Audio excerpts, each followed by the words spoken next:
ಯೇಸುವಿಗೆ ಸ್ತೋತ್ರ. ಇಂದು 2 ಜುಲೈ 2026. ಎಲ್ಲರಿಗೂ ಸುಪ್ರಭಾತ. ಈ ದಿನದ ಧ್ಯಾನ ಭಾಗ ಇಬ್ರಿಯರಿಗೆ ಬರೆದ ಪತ್ರಿಕೆ 5ನೇ ಅಧ್ಯಾಯದ 1ನೇ ವಾಕ್ಯ. ಪ್ರತಿಯೊಬ್ಬ ಮಹಾಯಾಜಕನು ಮನುಷ್ಯರೊಳಗಿಂದ ಆರಿಸಲ್ಪಟ್ಟವನಾಗಿದ್ದು ಮನುಷ್ಯರಿಗೋಸ್ಕರ ದೇವರ ಕಾರ್ಯಗಳನ್ನು ಜರುಗಿಸುವುದಕ್ಕಾಗಿ ನೇಮಿಸಲ್ಪಡುತ್ತಾನಲ್ಲ. ಅವನು ಅವರಿಗೋಸ್ಕರ ಕಾಣಿಕೆಗಳನ್ನು, ಪಾಪ ನಿವಾರಣಕ್ಕಾಗಿ ಯಜ್ಞಗಳನ್ನು ಸಮರ್ಪಿಸಬೇಕು. ಒಬ್ಬ ಯಹೂದ್ಯನಲ್ಲದವನನ್ನು ಅಥವಾ ಅನ್ಯ ಮತದವನನ್ನು ಕಾಣುವಾಗ ಕೇಳಬಹುದಾದ ಕೆಲವು ಪ್ರಶ್ನೆಗಳು ಇಂತಿವೆ. 1. ನಿಮ್ಮ ಮಹಾಯಾಜಕನು ಯಾರು? 2. ನಿಮ್ಮ ಮತ್ತು ದೇವರ ಮಧ್ಯಸ್ಥಿಕೆ ವಹಿಸುವವನ್ಯಾರು? 3. ನಿಮ್ಮ ಪಾಪಕ್ಕೆ ಪ್ರಾಯಶ್ಚಿತ್ತವಾಗಿ ಯಜ್ಞವನ್ನು ಅರ್ಪಿಸುವವರು ಯಾರು? ಯೆಹೋವನು ಮೋಶೆಗೆ, ನನಗೆ ಯಾಜಕ ಸೇವೆ ಮಾಡುವುದಕ್ಕೆ ನೀನು ನಿನ್ನ ಅಣ್ಣನಾದ ಆರೋನನನ್ನು, ಅವನ ಮಕ್ಕಳಾದ ನಾದಾಬ್, ಅಬೀಹು, ಎಲ್ಲಾಜಾರ್, ಈತಾಮಾರ್ ಎಂಬುವವರನ್ನು ಇಸ್ರಾಯೇಲ್ಯರಿಂದ ನನ್ನ ಹತ್ತಿರಕ್ಕೆ ಕರೆಸಬೇಕು. ವಿಮೋಚನಾಕಾಂಡ 28ನೇ ಅಧ್ಯಾಯದ 1ನೇ ವಾಕ್ಯ.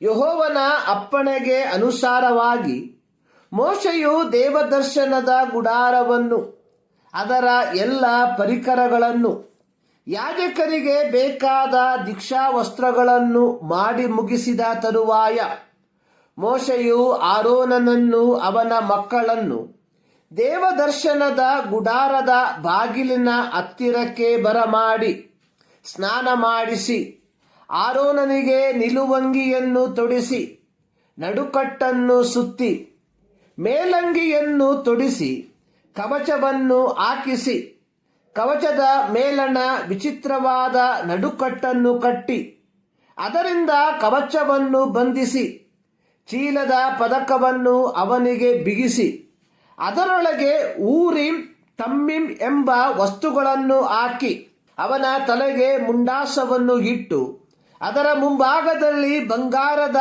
ಪಟ್ಟವನ್ನು ಕಟ್ಟಿದನು. ನಂತರ ಮೋಶೆ ಅಭಿಷೇಕ ತೈಲವನ್ನು ತೆಗೆದುಕೊಂಡು ಆರೋನನ ತಲೆಯ ಮೇಲೆ ಒಯ್ದು ಅವನನ್ನು ಅಭಿಷೇಕಿಸಿ ಪ್ರತಿಷ್ಠಿಸಿದನು. ಯಾಜಕ ಕಾಂಡ 8ನೇ ಅಧ್ಯಾಯದ 1-12 ವಾಕ್ಯ. ಇಸ್ರಾಯೇಲ್ಯರು ಅಥವಾ ಯಹೂದ್ಯರು ಈ ಒಂದು ಪಾರಂಪರ್ಯದಲ್ಲಿ ಬೆಳೆದು ಬಂದಿರಲಾಗಿ ಅವರು ಮೇಲೆ ಕೇಳುವಂತಹ ಪ್ರಶ್ನೆಗಳು ಅವರ ದೃಷ್ಟಿಯಲ್ಲಿ ನ್ಯಾಯಯುತವಾದದ್ದೇ ಆಗಿತ್ತು.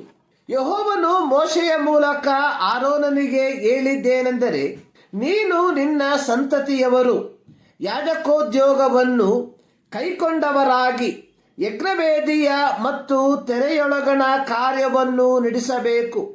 ಅವುಗಳ ಪರಿಚರ್ಯವನ್ನು ನೀವೇ ಮಾಡಬೇಕು. ಇತರರು ಅದಕ್ಕೆ ಕೈ ಹಾಕಿದರೆ ಅವರಿಗೆ ಮರಣ ಶಿಕ್ಷೆಯಾಗಬೇಕು. ಲೇವಿ ಗೋತ್ರಕ್ಕೆ ಸೇರಿದ ಕೆಹಾತನ ಮೊಮ್ಮಗನು ಇಚ್ಚಾರನ ಮಗನು ಆದ ಕೋರಹನು ಹಾಗೂ ರೂಬೇನ್ ಕುಲದವರಲ್ಲಿ ಎಲಿಯಾಬನ ಮಕ್ಕಳಾದ ದಾತಾನ್, ಅಬಿರಾಮರು, ಪೆಲೇತನ ಮಗನಾದ ಓನನು ಮತ್ತು ಸಮೂಹದವರಲ್ಲಿ ಮುಖ್ಯಸ್ಥರಾಗಿಯೂ ಆಲೋಚನಾಕರ್ತರಾಗಿಯೂ ಇದ್ದ 250 ಮಂದಿ ಇಸ್ರಾಯೇಲ್ಯರು ಮೋಶೆಗೆ ವಿರೋಧವಾಗಿ ತಿರುಗಿ ಬಿದ್ದು ಅವರು ಮೋಶೆ ಆರೋನರ ಬಳಿಗೆ ಬಂದು, ಈ ಸಮೂಹದವರಲ್ಲಿ ಪ್ರತಿಯೊಬ್ಬನು ದೇವರಿಗೆ ಪ್ರತಿಷ್ಠಿತನೇ, ಯೆಹೋವನು ಇವರೆಲ್ಲರ ಮಧ್ಯದಲ್ಲಿ ಇದ್ದಾನಲ್ಲವೇ? ಹೀಗಿರಲಾಗಿ ಯೆಹೋವನ ಸಮೂಹದವರಿಗಿಂತಲೂ ನಿಮ್ಮನ್ನು ನೀವೇ ಹೆಚ್ಚಿಸಿಕೊಳ್ಳುವುದೇನು? ಕೆಹಾತ್ಯರು ಮಹಾಪರಿಶುದ್ಧ ವಸ್ತುಗಳನ್ನು ಓರುವುದಕ್ಕಾಗಿ ಯೆಹೋವನಿಂದ ನೇಮಿಸಲ್ಪಟ್ಟವರಾಗಿದ್ದರು. ಅರಣ್ಯಕಾಂಡ 4ನೇ ಅಧ್ಯಾಯದ 1-15 ವಾಕ್ಯ. ಆದರೆ ಕೆಹಾತ್ಯನಾದ ಕೋರಹನು ಯಾಜಕ ಸೇವೆಯನ್ನು ಬಯಸುವವನಾಗಿ ಸರ್ವ ಸಮೂಹದವರನ್ನು ಮೋಶೆಗೆ ವಿರೋಧವಾಗಿ ಎತ್ತಿ ಕಟ್ಟಿದ್ದನು. ಇದರ ಅನಂತರ ಫಲವಾಗಿ ಭೂಮಿಯು ಬಾಯಿ ತೆರೆದು ಕೋರಹನನ್ನು ಅವನಿಗೆ ಸೇರಿದ ಮನುಷ್ಯರೆಲ್ಲರನ್ನು ಅವರ ಸರ್ವಸ್ವವನ್ನು ನುಂಗಿಬಿಟ್ಟಿತು. ಅರಣ್ಯಕಾಂಡ 16:31-34 ವಾಕ್ಯ.